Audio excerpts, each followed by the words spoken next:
पंजाबी में कहावत है, सास चंगी होवे या ते दीवार ते टंगी होवे। संगीता की शादी भी एक ऐसे ही घर में होती है जहां उसकी सास दीवार पर टंगी होती है। ससुर और पति शादी के पहले दिन उसे सास के फोटो के सामने ले जाते हैं, जहां ससुर जी कहते हैं, बेटा बेटा संगीता, ये तुम्हारी सास थी, बहुत नेक और भली, लेकिन थोड़ी गुस्सैल थी। गुस्सा आने पर सब तहस नहस कर देती थी, पर अब ये इस दुनिया में नहीं है।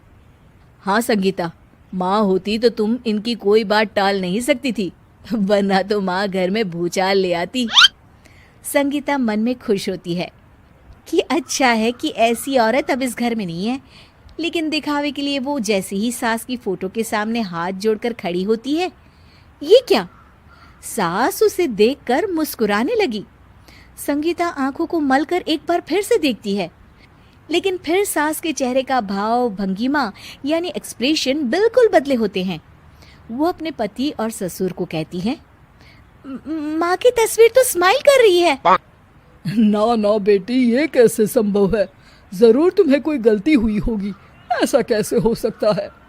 लगता है तुम शादी की सारी फॉर्मेलिटी करते करते थक गई हो, तुम्हें आराम की जरूरत है संगीता।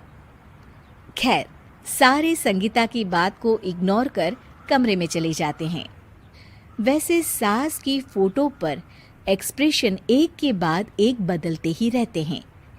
सुबह होती है, पति और ससुर को काम पर भेजकर संगीता कमरे की सफाई करने में लग जाती है कि तभी उसे आवाज आती है, टेबल ठीक से साफ करो। ऐसे भी कोई टेबल साफ करता है? इससे अच्छा तो ये गंदा ही था। किसी औरत की आवाज सुन संगीता दंग रह जाती है और सोचने लगती है कि आवाज कहाँ से आई। आवाज को नजरअंदाज कर वो फिर से अपना काम करना शुरू करती है, लेकिन इस बार तो आवाज बिल्कुल उसके कान के पास से आती है। मेरा घर है ये, जब तक मैं थी चमका कर रखती थी, हर एक चीज शीशे की तरह थी। तुम्हें तो ना सफाई आती है ना कुछ पता है। क्यों तुम्हें मेरे घर की जिम्मेदारी दे दी गई है? पता नहीं तुम में मेरे बेटे को क्या दिखाई दिया। मैं होती तो एक से बढ़कर एक लड़कियों की लाइन लगा देती।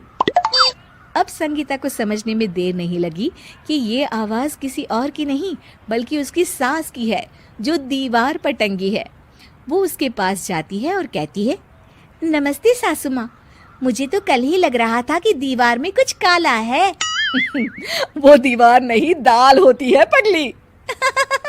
सही पकड़े हैं सासू माँ। तो क्या हो गया आपको जो आप यहाँ भी चैन से नहीं बैठी हैं? सुना मैंने आपका व्यवहार काफी गुस्से वाला था। चुप रह तू, ज्यादा बकर बकर ना कर। घर का काम करना तो आता नहीं, आई है मुझसे बहस करने। हाँ देखिए सासू माँ, मैं आपसे साफ साफ कह देती हूँ, मुझसे पंगा लेने की कोशिश मत करिएगा। तभी पीछे से संगीता का पति आता है। अरे संगीता, किससे बात कर रही हो? कौन है वहाँ? संगीता की सास की फोटो फिर से पहले जैसी हो जाती है। आपकी माँ से कह रही थी कि मुझे काम करना आता। अरे संगीता, माना सास के ताने हर बहू को अच्छे लगते हैं, लेकिन यहाँ तो माँ है ही नहीं, तुम तो फोटो से ही। तुम भी लाजवाब हो संगीता। किसी को विश्वास नहीं होता कि संगीता अपनी मरी हुई सास की फोटो से बात करती है। वहीं आए दिन संगीता की सास संगीता को किसी न किसी बात पर आते जाते ताने देती। संगीता को भी अब सास के तानों और उनसे बात करने की आदत हो गई। वो कभी खानदान की कहानी तो कभी तीज त्योहार कैसे मनाए या किसी व्यंजन की रेसिपी सास से ही पूछती। सारा दिन घर में अकेली संगीता की सास अब उसके लिए तानों के साथ पक्की साथी की तरह भी रहने लगी थी, जो किसी और को नहीं बल्कि संगीता को ही सुनाई देती। तो देखा आपने, सास बहू का रिश्ता हर रिश्ते से ऊपर होता है, फिर चाहे वो खट्टा हो या मीठा।